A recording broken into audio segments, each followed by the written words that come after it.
नमस्कार दोस्तों, अभी मैं सतलोक आश्रम मुर्दन बैतुल में और आज संत रामपाल जी महाराज जी के सानिध्य में जो कबीर साहिब का 508वां कबीर निर्वाण दिवस मनाया जा रहा था, वो आज संपन्न हुआ है।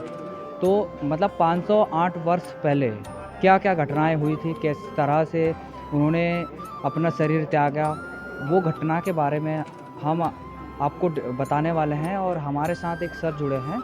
सर, क्या नाम है आपका? जी, दास का आनंद दास है नाम। जी, तो हमारे दर्शकों को आप बताइए किस तरह से मतलब 500 वर्ष पहले घटना घटी थी और कबीर परमात्मा ने जो मगहर लीला की उसके बारे में वर्णन कीजिए आप। बिल्कुल जी साहब। जी सर शुरुआत से एकदम हमारे दर्शकों को प्रॉपर वे में समझ में आना चाहिए। देखिएगा, कबीर साहब जब 1398 में संसार में अवतरित हुए थे जी सतलोक से, जो कि आए थे, और उसके बाद क्या है, उन्होंने बहुत प्रचार किया अपने मतलब जीवों को मुक्त करने का यहाँ से, कि भाई परमात्मा के पास कैसे पहुँचा जा सकता है, परमात्मा कौन है, क्या है। तो उस समय की बात है कि काशी में जो है ब्राह्मण लोग थे। ब्राह्मण। जी जी, काशी में जो ब्राह्मण लोग थे, तो उन्होंने क्या किया था, काशी में करोत के नीचे गर्दन कटवाकर स्वर्ग जाने के लिए पंडों को मतलब क्या हुआ था, उस समय धन देते थे लोग। उस समय एक ये प्रथा इन्होंने बना दी थी कि भाई देखो, ये काशी है, यहाँ मरने वाला स्वर्ग जाएगा। हाँ, ऐसी इन्होंने प्रथा बना दी। और जो मगहर में मरेगा वो नरक में गधा बनेगा, नरक में जाएगा। ये यहाँ की मतलब इन्होंने वो बना दी थी।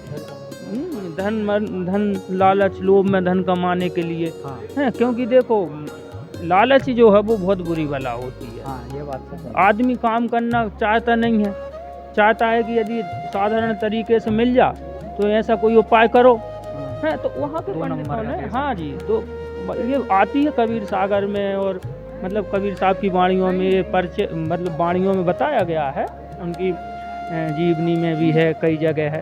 तो क्या है, काशी के जो तथाकथित ब्राह्मण थे, उन्होंने भोले वाले जो श्रद्धालु, उनको स्वर्ग भेजने के लिए नाम पर काशी में करोत लगाने का मतलब क्षण पहले के जो लोग रचा थे था। वो जी, अनपढ़ थे तो और उस पंडों समय ने उनका फायदा उठा लिया।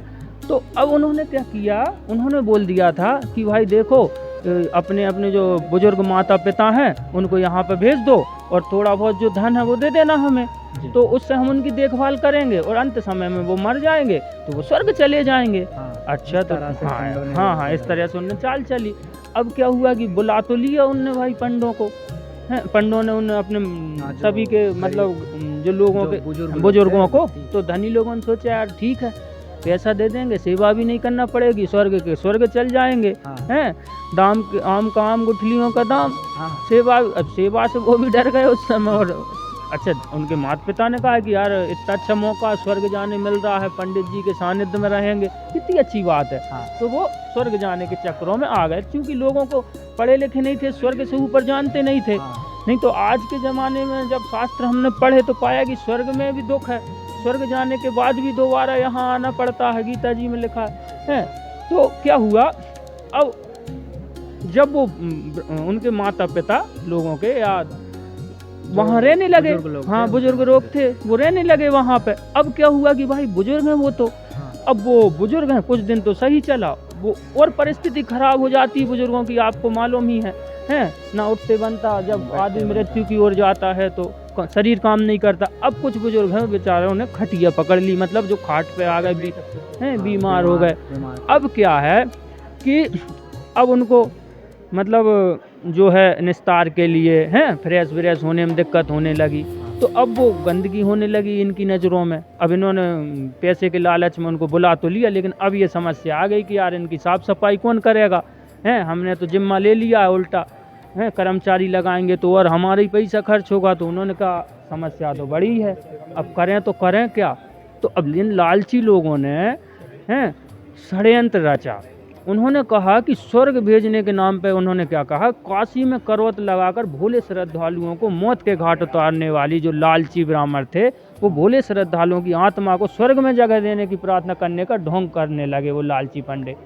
हाँ, पंडों ने भ्रम फैलाया था कि उन्होंने एक करोत लगा दी, मतलब अंदर एक ऐसा कुछ बनाया कमरा टाइप, और उसमें एक करोत मतलब आरी टाइप रहती वो, और एक नीचे चबूतरा बना दिया है, और इधर रस्सियाँ छुपा दी आजू बाजू, जहाँ हाँ बिल्कुल स्ट्रक्चर तो कोई देख ना पाए, और वहाँ बिठाल दिए 2 गुप्त लोग कि उन्हें भी वो कोई ना देख पाए। और इन्होंने कह दिया कि भगवान के इधर से एक करवत आती है, और जो उसमें गर्दन कटाएगा वो सीधा स्वर्ग जाएगा। सीधा स्वर्ग। बिल्कुल। अब लोग ढोंग करा, अब लोग भोले भाले बताओ कि परमात्मा के लिए जान देने तैयार हो गए। किसी ने ये तक नहीं कहा कि भाई आप क्यों अपनी गर्दन नहीं कटा रहे, ये भी, मगर अब भोलापन था उस समय, भक्ति थी लोगों के अंदर। उस टाइम के लोग स्वर्ग तक जानते थे। स्वर्ग मतलब तो मुक्ति समझ लेते। हाँ, इन्होंने वो करवत के नीचे डाला, यहाँ से इन्होंने एक चाल चली कि ताली बजाएंगे 2 बार, ऐसे तो वो आजू बाजू में जो है वो समझ जाएंगे कि हाँ पटक दो उसको, छोड़ दो।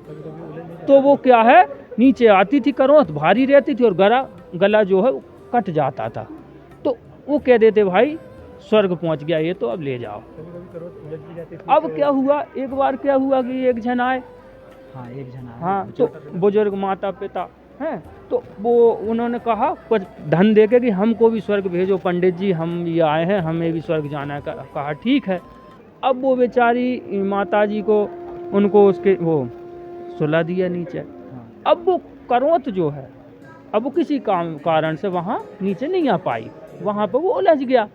अब जब वो उलझ गया तो कहा, इन्होंने चाल चल दी कि आपका जो है अभी ऊपर से बुलावा नहीं आया है, आपका बुलावा नहीं आया। तो वो भी दुखी हो गई कि हे भगवान, मेरे कितने पाप हैं कि मुझे आप ऊपर नहीं बुला रहे। तो ऐसे करके उस दिन उनकी जान बच गई थी। फिर क्या है, यहाँ कबीर साहब अपने जो सत्संग में लोगों को बताते थे, कहते थे कि भाई इस संसार में यदि तुम परमात्मा का भजन करोगे तो उससे ही उद्धार होगा। गला कटाने से उद्धार होता, या किसी दूसरी चीज़ों से उद्धार होता, काशी में मरने से उद्धार होता, तो ये जन्म मरण समाप्ति हो जाता। हर आदमी वहीं मरता और वह स्वर्ग जाता है, यहाँ मतलब मोक्ष प्राप्त करता है। पापी आदमी भी उद्धार कर ले, ऐसे में तो कितने ही पापी है। ये सब भ्रम है, ऐसा कुछ नहीं होता। तो इस निवारण के लिए उन्होंने बहुत उपदेश दिए परमात्मा ने, हैं। फिर क्या होता है, अब जो हाँ जी, अब जो ब्राह्मणों द्वारा जो फैलाई कुरीति थी कि मगर में मरने से नरक मिलता है, गधा बनते हैं, ऐसी कई भ्रांतियाँ फैलाई थी। परमात्मा ने उस समय तक बहुत सारी लीलाएं कर दी थी, हिंदू मुस्लिम सबको ज्ञान करा दिया था, हैं। उनके लाखों शिष्य भी हो गए थे, 64 लाख शिष्य बताए जाते हैं। तो इतने शिष्य भी हो गए थे। तो अब परमात्मा ने अपना जितना ज्ञान था दे दिया था, और जितना लोगों को देश से अन्य देशों तक लीला करके सब ज्ञान देकर अब परमात्मा ने 120 वर्ष बाद 1518 में अपनी लीला समाप्त करके सतलोक जाने का उन्होंने ये निर्णय लिया। तो बिल्कुल शरीर त्यागने का उन्होंने निर्णय लिया, ये लीला समाप्त करने की, मतलब आगे बढ़े लीला समाप्त करने के लिए। फिर क्या होता है, उनके साथ जो भी है वहाँ के क्या बोलते हैं, पंडे हुए, मौलवी हुए, और इनसे बोल दिया कि भाई देखो तुम लोग कहते हो यहाँ मरने से गधा बनते हैं मगर में, अब तुम मुझे देखो अपने ज्योति पत्रक और जो भी तुम ज्योतिष जानते हो दोनों दिन के लोग, कि मैं कहाँ जाऊँगा ये तुम देख लेना। और अब मैं अपना शरीर इस संसार से विदा करने वाला हूँ, मैं जाने वाला हूँ। तो फिर क्या होता है कि जो उनका एक जो राजा थे, एक बिजली खान पठान था, वीर सिंह बघेल था। तो बिजली खान पठान की प्रार्थना पर कबीर परमेश्वर ने वहाँ एक आमी नदी थी। अब वहाँ पे पानी की भी आवश्यकता पड़ी मगर में, मगर में कि भाई पानी स्नान करना है और जो भी है मतलब। तो वहाँ एक सूखी नदी थी, बताते हैं वो शिव जी के कुछ श्राप था उसको कि इसमें मतलब ये सूख जाएगी। तो परमात्मा ने कहा कि भाई ये नदी में से स्नान करना, और ये मतलब सूखी पड़ी है। तो उन्होंने अपनी मतलब जो शक्तियाँ उससे उसमें जल की मतलब धारा प्रभावित कर दी। ये परमात्मा की लीलाओं में आती कि वो सूखी नदी और वो श्रापित नदी को भी उन्होंने धारा प्रभावित करा और बहा दी, क्योंकि परमात्मा वही है जो श्राप को भी काट देता है। परमात्मा सर्व शक्तिशाली और सक्षम है, वो चाहे जो करें, जो भी कर सकते हैं। फिर क्या हुआ कि परमात्मा ने कहा भाई सब स्नान कर लो और जो भी है अपना जल पी लो, अब हम इस संसार से जाने की तैयारी कर रहे हैं। तो उन्होंने क्या है वहाँ पे कहा कि कभी परमेश्वर ने कहा कि अब तुम एक चादर बिछा दो, ठीक है, हाँ चादर बिछा दो और एक चादर लाओ हमारे ऊपर बिछा दो, ठीक है। अब वो क्या है, उसी समय ये जो है बिजली खान पठान की तरफ के मुस्लिम लोग और ये वीर सिंह बघेल वाले लोग, ये सेनाएं, ये इनने सोचा मनी मन में कि यार परमात्मा मतलब कबीर साहिब गुरु जी हैं शरीर त्यागेंगे तो हम इनका दोनों राजाओं ने मतलब अपने सैनिक तैयार कर हाँ बिल्कुल बिल्कुल पूरे मतलब हथियार के साथ, क्योंकि और हिंदू राजा ने कहा कि मैं अपनी रीति से करूंगा और मुस्लिम लोगों ने कहा कि हम अपनी रीति से उनका वो करेंगे संस्कार, बिल्कुल। यदि इनने नहीं दिया या इनने नहीं दिया दोनों ने तो हम लड़ाई हो जाए चाहे, मगर हम इनको नहीं देंगे, वो कह रहे हम नहीं देंगे, हिंदुओं को जान देने को तैयार हो गए।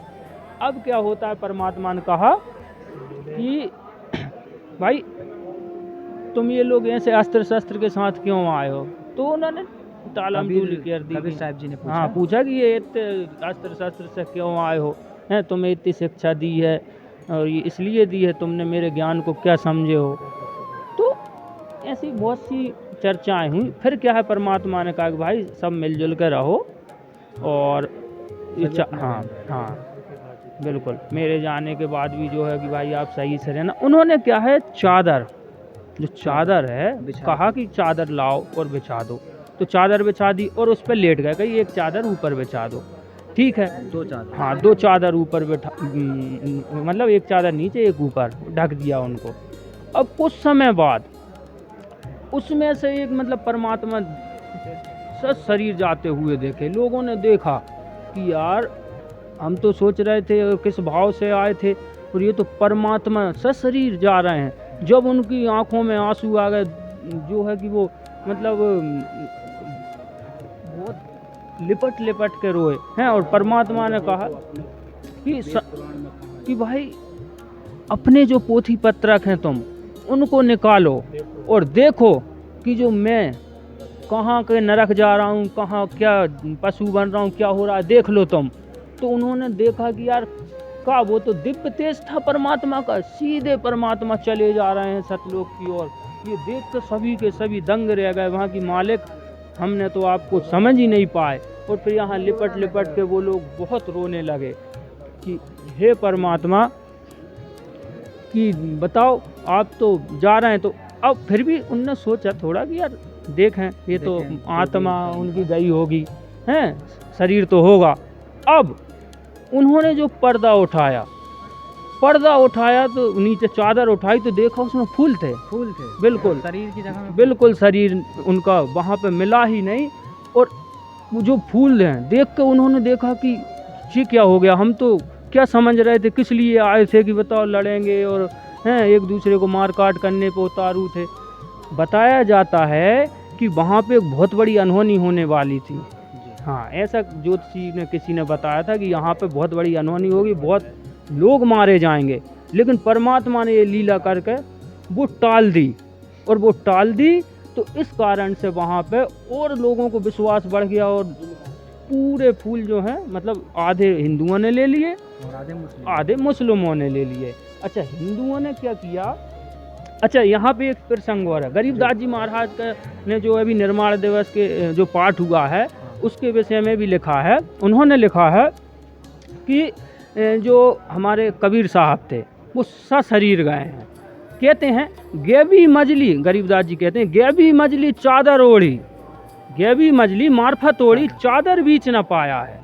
गेबी मजली का अर्थ गुप्त स्थान से आए हैं, सतलोक से। गेबी मजली, गेबी मतलब गुप्त, मजली मतलब स्थान। गेबी मजली मार्फत ओढ़ी मतलब वो ज्ञान की चादर, दिव्य चादर परमात्मा ओढ़ के आए थे, ऐसे नहीं आए वो। और चादर ओढ़ी, गेबी मजली चादर, गेबी मजली मार्फत ओढ़ी चादर बीच न पाया है। और काशी वासी है अविनाशी नाद बिंद नहीं आया है ना गाड़िया ना जा रहा जुलाहा वो शब्द अतीत समाया है। और चार दाग से रहित सतगुरु सो हमरे मन भाया है। और बंदी छोड़ कबीर गोसाई दास गरीब बधाया है। इसका अर्थ ये हुआ है कि परमात्मा ये लौकिक चादर में नहीं मिले, वो दिव्य चादर ज्ञान की ओढ़ के आए थे और उसी के साथ चले गए। ना उनको धरती में गाड़ा गया, ना उनको जलाया गया, वो शब्द में समा गए। और नाद काशी वासी है अविनाशी, गरीबदास जी कहते वो अविनाशी परमात्मा है, वो नाद बिंद माँ के पेट से जन्म नहीं लेता।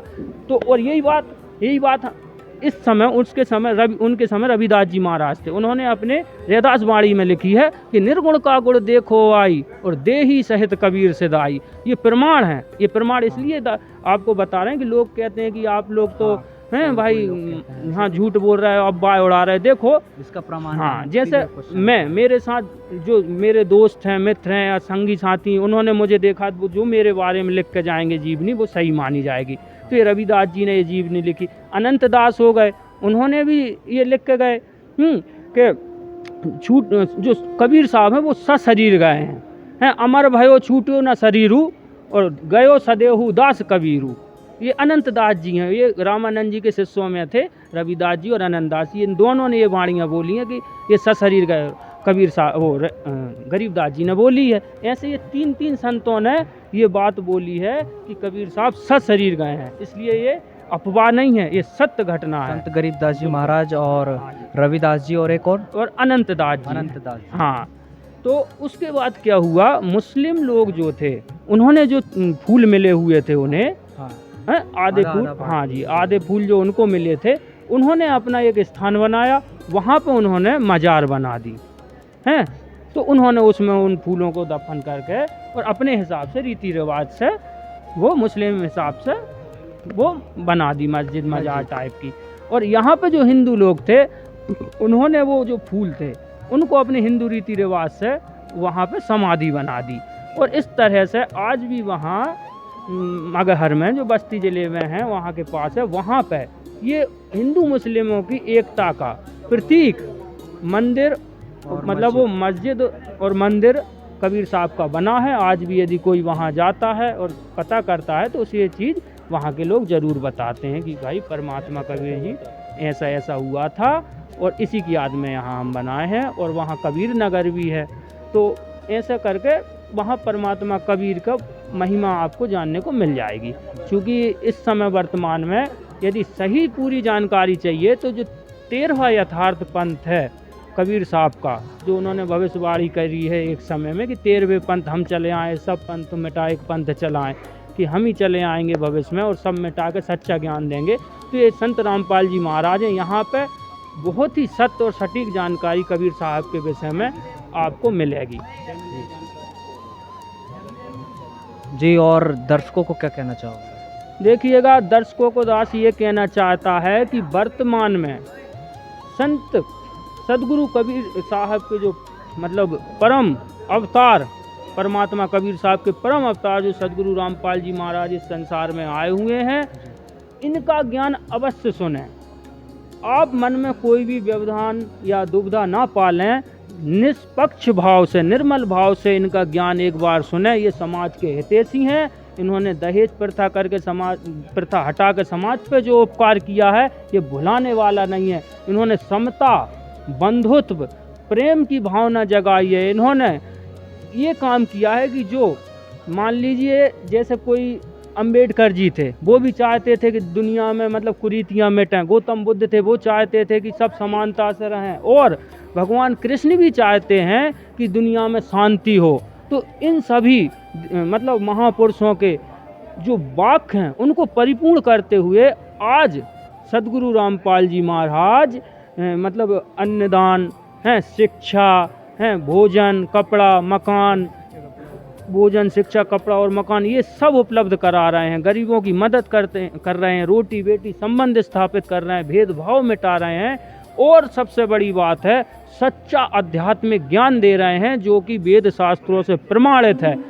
और यदि हम उस पर चलेंगे तो इस जन्म मरण के चक्र से तो मुक्त हो ही जाएंगे और इस जीवन में जब तक रहेंगे भार रहित जीवन जिएंगे। तो दास का सभी को यही कहना है कि आप यहाँ पे आएँ, कबीर साहब का जो ज्ञान संत रामपाल जी महाराज दे रहे हैं उसको ज़रूर सुने और अपने जीवन का कल्याण कराएं।